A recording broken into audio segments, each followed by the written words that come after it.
I've noticed I'm happier when I make love with you and have enough left over to smile at my doorman. I've realized I'm fulfilled like a big fat cow who was just picked for carnation contentment when you kiss your special place right behind my knee. I'm as glad as mortar on a brick that knows another brick is coming when you walk through my door.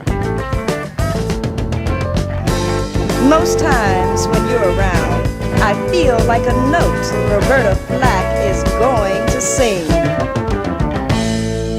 In my mind, you're a clock, and I'm the second hand sweeping round you 60 times an hour, 24 hours a day, 365 days a year, and an extra day in leap year, 'cause that's the way, that's the way, that's the way I feel about you.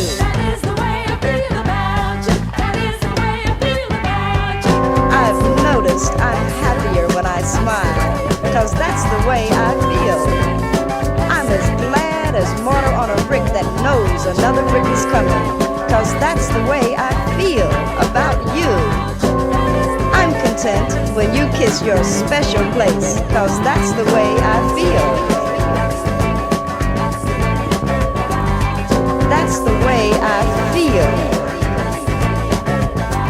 I feel. I feel.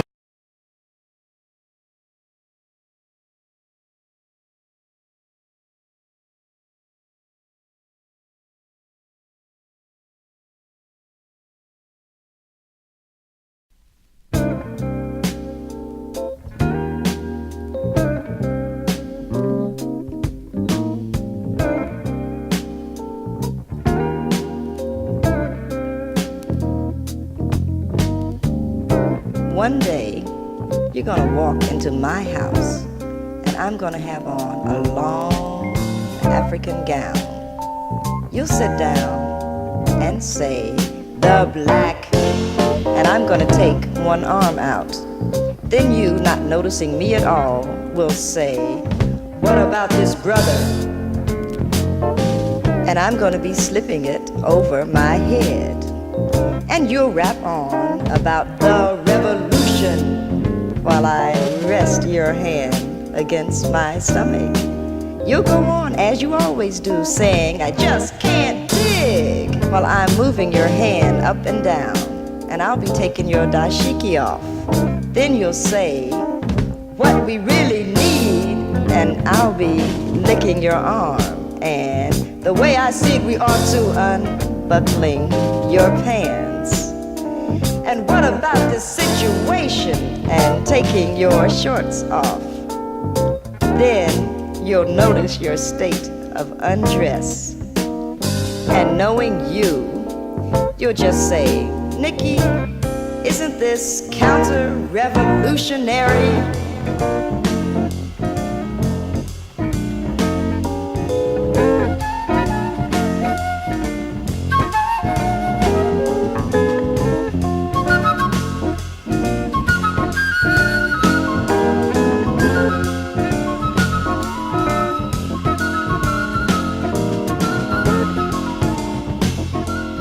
Ever been kidnapped by a poet? If I were a poet, I'd kidnap you, put you in my phrases and meter you to Jones Beach, or maybe Coney Island, or maybe just to my house. Lyric you in lilacs, dash you in the rain, blend into the beach to complement my sea. Play the lyre for you, ode you with my love song, anything to win you. Wrap you in the red, black, green, show you off to mama, yeah. If I were a poet, I'd kidnap you.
wanted to take your hand and run with you together toward ourselves down the street to your street.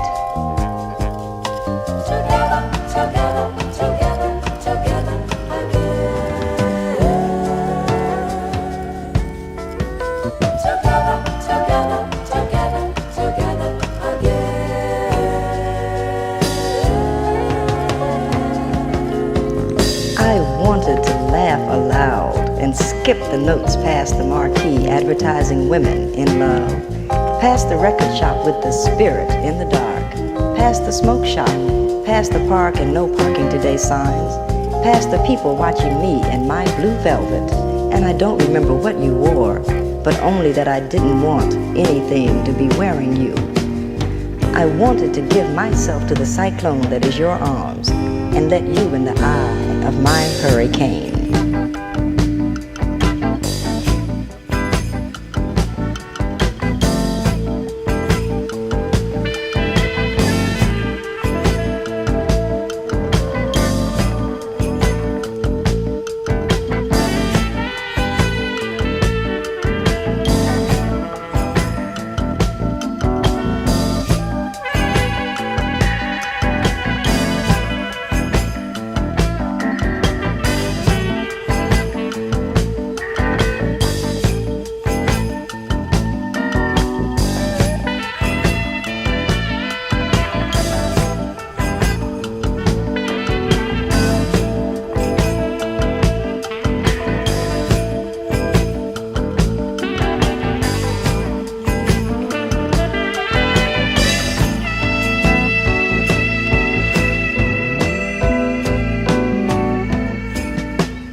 Some fall evening after the cocktails and the very expensive and very bad steak served with day-old baked potatoes, after the second cup of coffee taken while listening to the rejected violin player, we'll run again together.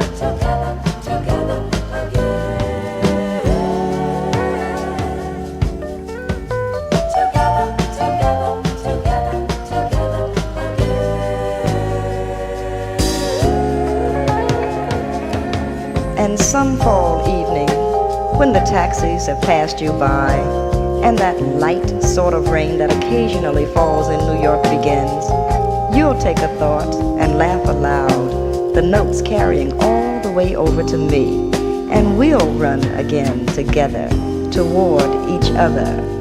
Yes?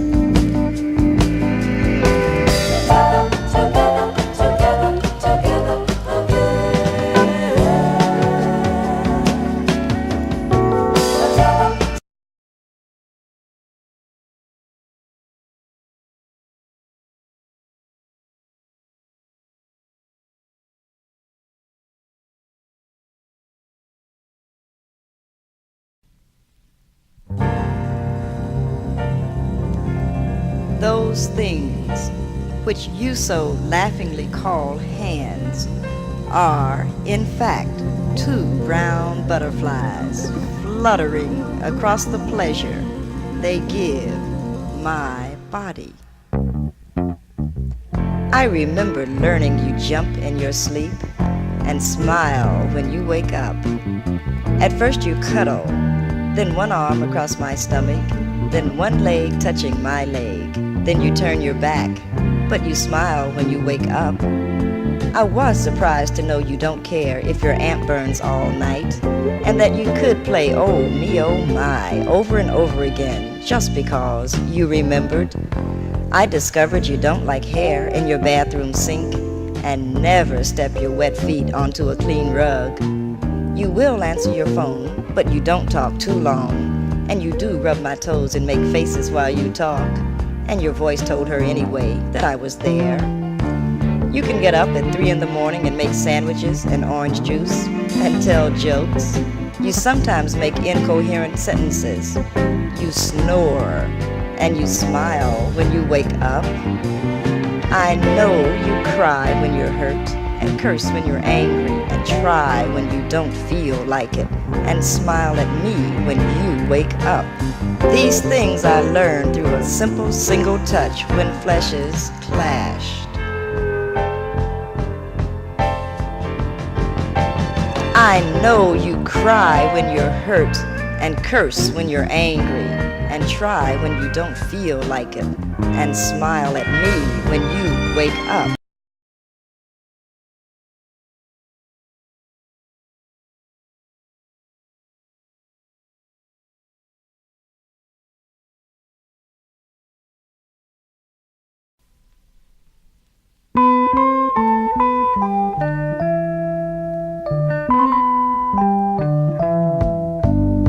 I suppose, living in a basic materialistic society, luxury to some would be having more than what you need.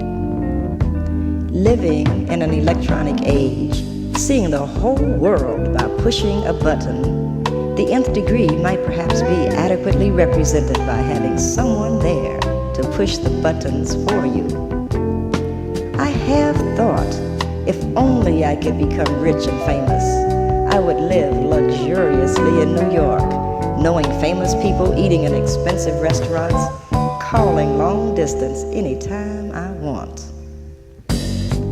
But you held me one evening, and now I know the ultimate luxury of your love.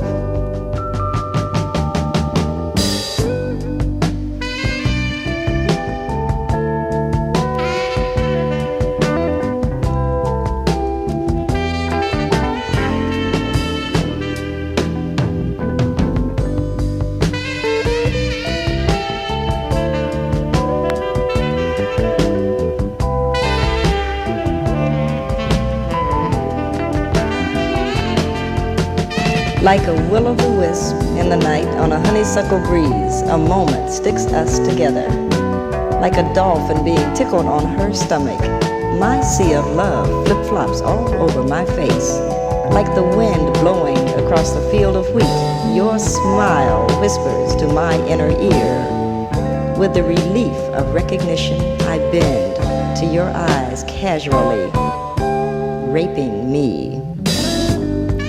Then you held me one evening, and now I know the ultimate luxury of your love.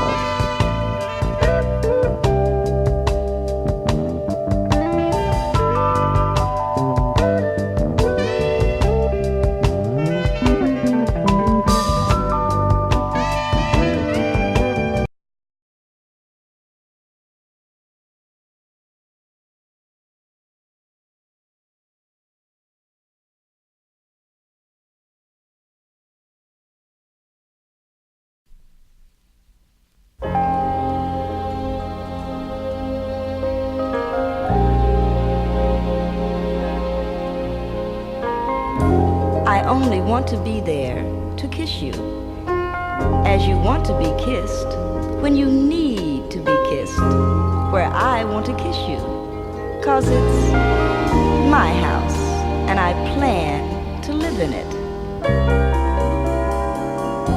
I really need to hug you when I want to hug you, as you like to hug me. Does this sound like a silly point? I mean, it's my house, and I want to fry pork chops and bake sweet potatoes and call them yams, 'cause I run the kitchen and I can stand the heat. I spent all winter in carpet stores gathering patches so I could make a quilt. Does this really sound like a silly poem? I mean, I want to keep you warm. And my windows might be dirty, but it's my house. And if I can't see out sometimes, they can't see in either. English isn't a good language to express emotion through. Mostly, I imagine, because people try to speak English instead of trying to speak through it. I don't know, maybe this is a silly poem. I'm saying it's my house, and I'll make fudge and call it love and touch my lips to the chocolate warmth and smile at old men and call that revolution. 'Cause what's real is really real. And I still like men in tight pants, 'cause everybody has something to give and more important, needs something to take. And this is my house, and you make me happy. So this is your poem.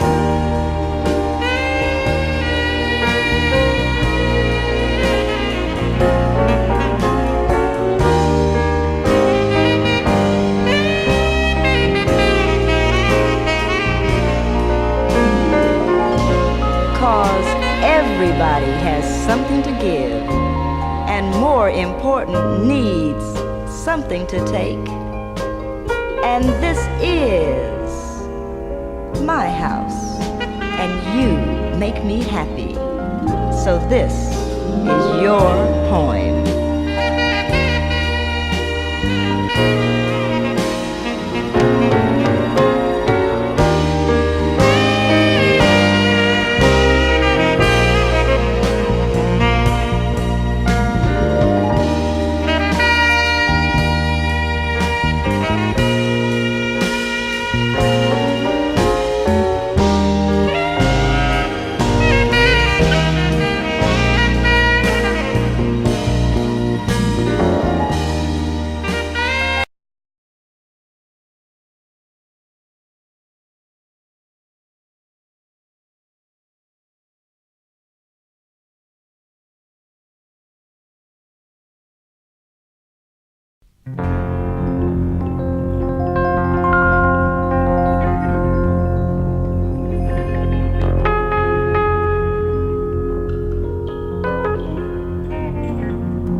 The women gather because it is not unusual to seek comfort in our hours of stress. A man must be buried. It is not unusual that the old bury the young, though it is an abomination. It is not strange that the unwise and the ungentle carry the banner of humaneness, though it is a castration of the spirit. It no longer shatters the intellect that those who make war call themselves diplomats. We are no longer surprised that the unfaithful pray loudest every Sunday in every church and sometimes in rooms facing east, though it is a sin and a shame. So how do we judge a man? Most of us love from our need to love, not because we find someone deserving. Most of us forgive because we have trespassed, not because we are magnanimous. Most of us comfort because we need comforting. Our ancient rituals demand that we give what we hope to receive. And how do we judge a man? We learn to greet when meeting, to cry when parting, and to soften our words at times of stress. The women gather with cloth and ointments, their busy hands bowing to laws that decree willows shall stand swaying but unbroken against even the determined wind of death. We judge a man by his dreams, not alone his deeds. We judge a man by his intent, not alone his shortcomings. We judge a man because it is not unusual to know him through those who love him. The women gather strangers to each other because they have loved a man. It is not unusual to shift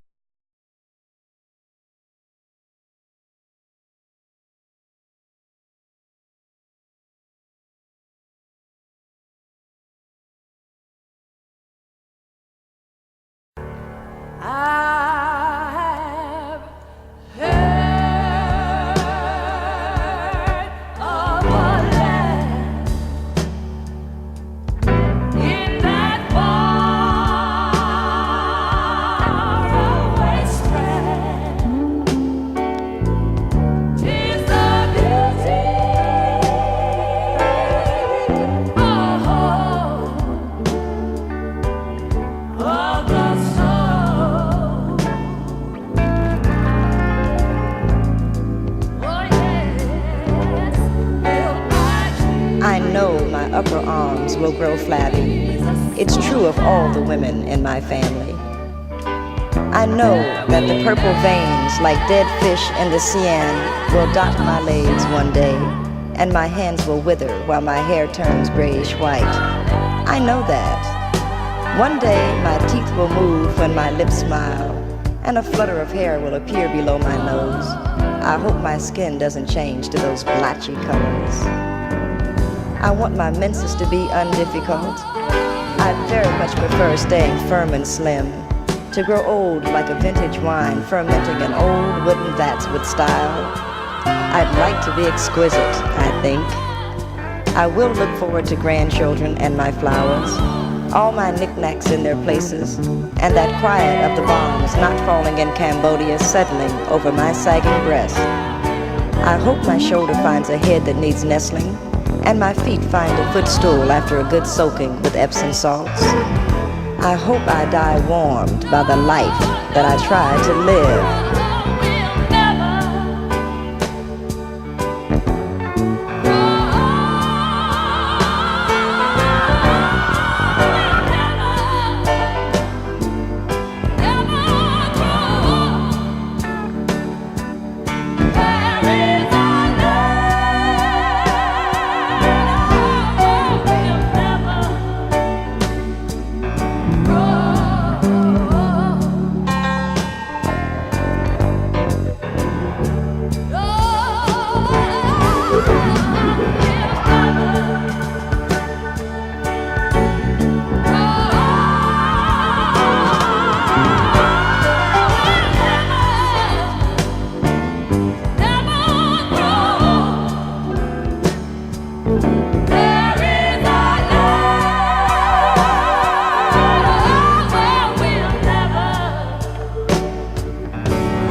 When I die, I hope no one who ever hurt me cries.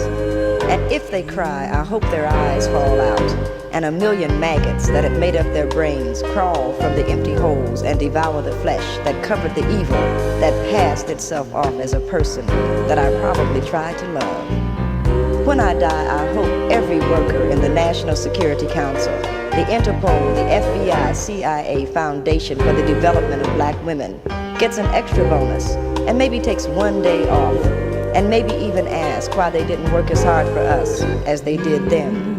But it always seems to be that way. Please don't let them read Nikki Rosa. Maybe just let some black woman who called herself my friend go around and collect each and every book. And let some black man who said it was negative of me to want him to be a man collect every picture and poster. And let them burn those as they did me while I tried to live. And as soon as I die, I hope everyone who loved me learns the meaning of my death, which is a simple lesson. Don't do what you do very well, and enjoy it. It scares white folk and makes the black ones truly mad. But I do hope someone tells my son his mother liked little old ladies with their blue dresses and hats and gloves, that sitting by the window to watch dawn come up is valid, that smiling at an old man and petting a dog don't detract from manhood. Do somebody please tell him I knew all along that what would be is what will be, but I wanted to be a new person, and my rebirth was stifled, not by the master, but the slave. And if ever I touched a life,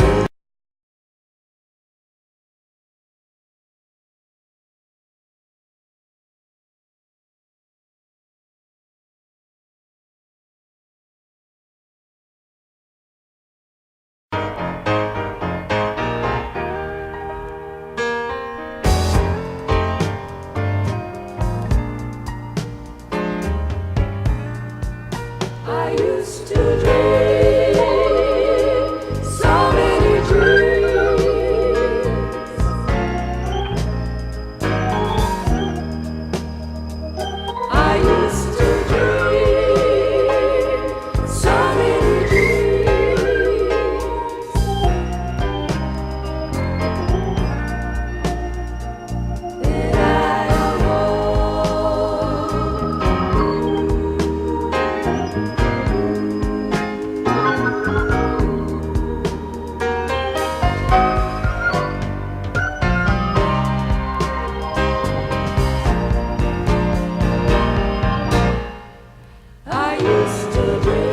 I used to dream militant dreams of taking over America to show these white folks how it should be done. I used to dream radical dreams of blowing everyone away with my perceptive powers of correct analysis. I even used to think I'd be the one to stop the riot and negotiate the peace. Then I awoke and dug that if I dreamed natural dreams of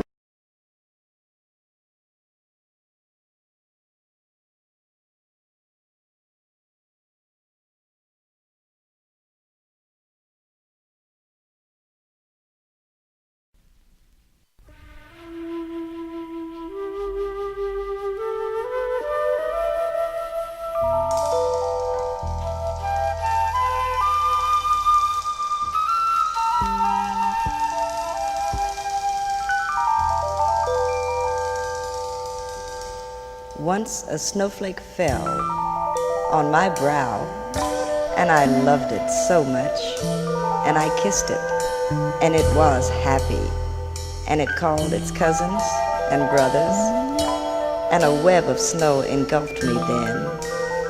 I reached to love them all, and I squeezed them, and they became a spring rain, and I stood perfectly still and was a flower.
Pleasant not having you around this afternoon. Not that I don't love you and want you and need you and love loving and wanting and needing you.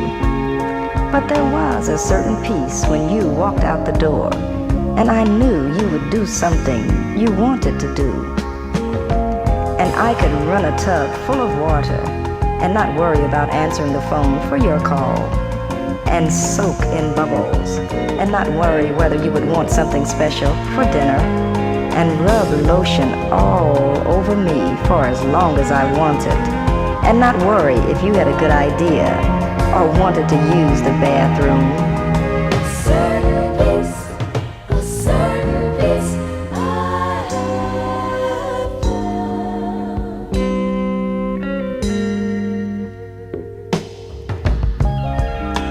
A certain excitement when after midnight you came home and we had coffee, and I had a day of mine that made me as happy as yours did you.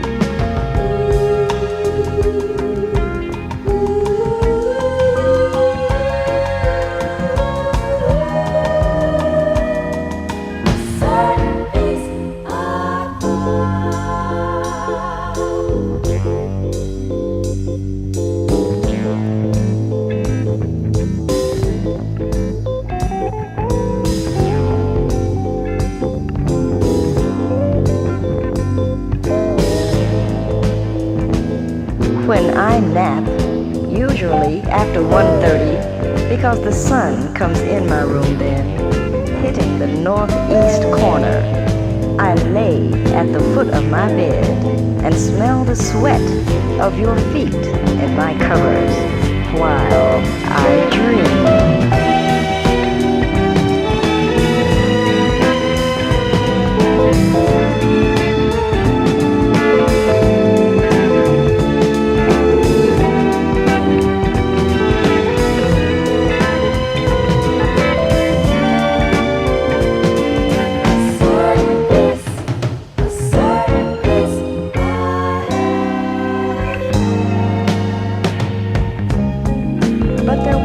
certain peace when you walked out the door, and I had a day of mine that made me as happy as yours did you.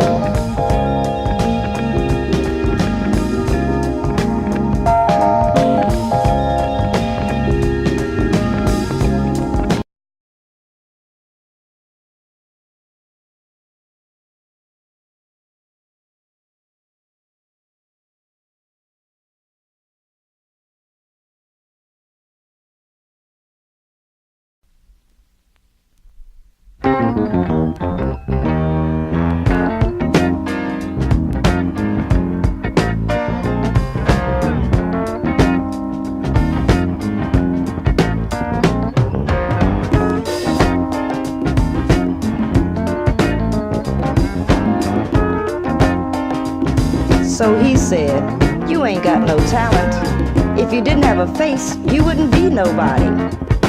And she said, God created heaven and earth and all that's black within them. So he said, you ain't really no hot stuff.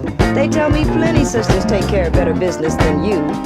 And she said, on the third day he made chitterlings and all good things to eat, and said, that's good.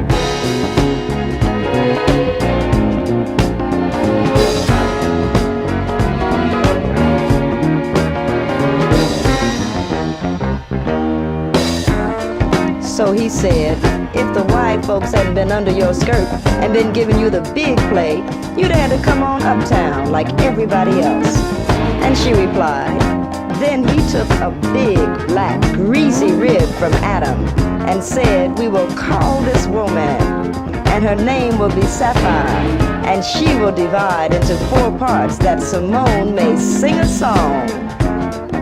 And he said, you pretty full of yourself, ain't you? So she replied, show me someone not full of herself, and I'll show you an empty person.